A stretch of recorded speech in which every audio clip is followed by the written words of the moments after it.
শুনছেন আপনারা? তাহলে হুজুর মেরাজে গিয়ে আল্লাহকে দেখেছে না দেখেন? জোরে বলুন, দেখেছে না দেখেন? যেটা এক হবে একটা বলবেন না সব না হয় আলাদা ছিল, সারা পৃথিবীর মানুষের পিসাব তো না পাক, হুজুরেরটা কি হবে কম বক্তা? শয়তানে মাথায় মুতে দিয়েছে। আমার হুজুরের পিসাব ওটা পিসাব না, ওটা পিসাব মুবারক ছিল। জোরে বলুন সুবহানাল্লাহ। ওটা নাপাক নয়, ওটা পাক পবিত্র ছিল। জোরে বলুন সুবহানাল্লাহ। বারাক উম্মে আইমান পান করেছিল ওনার জন্য যখন পাক পবিত্র, আমার আপনার জন্য পাক পবিত্র। জোরে বলুন সুবহানাল্লাহ। কোনটা বলি?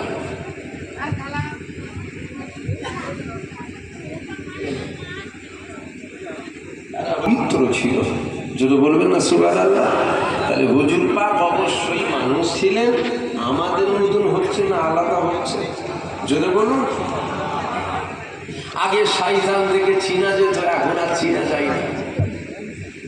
এখন শয়তান দাড়ি রাখা শুরু করেছে, এখন শয়তান টুপি পরা শুরু করেছে, এখন শয়তান আজকাল লাগাচ্ছে, মসজিদে ঢুকে নামাজ পড়ছে, চিনা বড় তাই তো আখিরি জামানায় নবী বলেছে আমার উম্মাদেরা সকালে মুমিন হবে, সন্ধ্যায় বেঈমান হবে।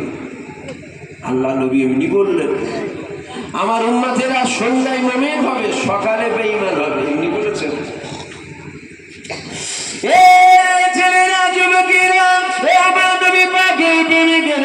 আল্লাহ নবী অবশ্যই মানুষ ছিল, এটা আমাদের আকীদা।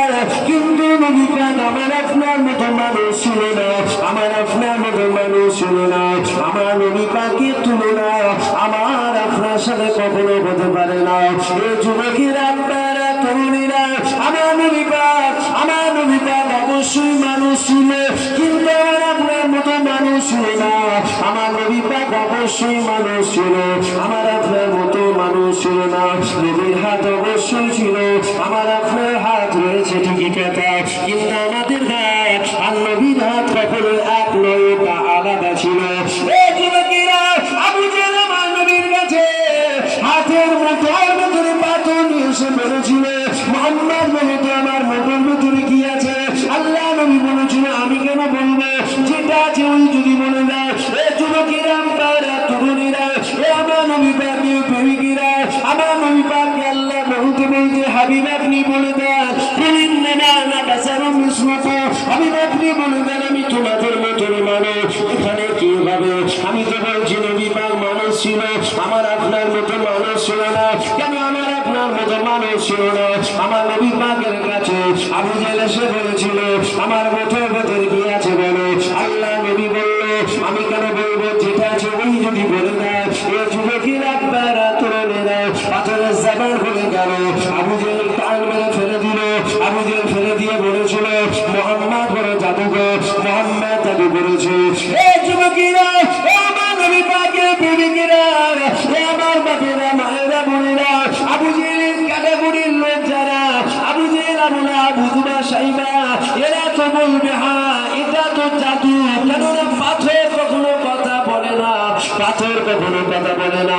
যার মুখে পাথর কথা বলে এটা জাদু ছাড়া অন্য কিছু হতে পারে না। এই যুবকেরা, আমি আপনাদের কাছে জানতে চাই দুনিয়া জমিনে জাদু হয় না? বলুন, কথা বলুন। দুনিয়াতে জাদু হয় না? কোথায় হয়? জমিনে হয় না আসমানে? আসমানে জাদু কখনো দেখেছেন কাউকে করতে?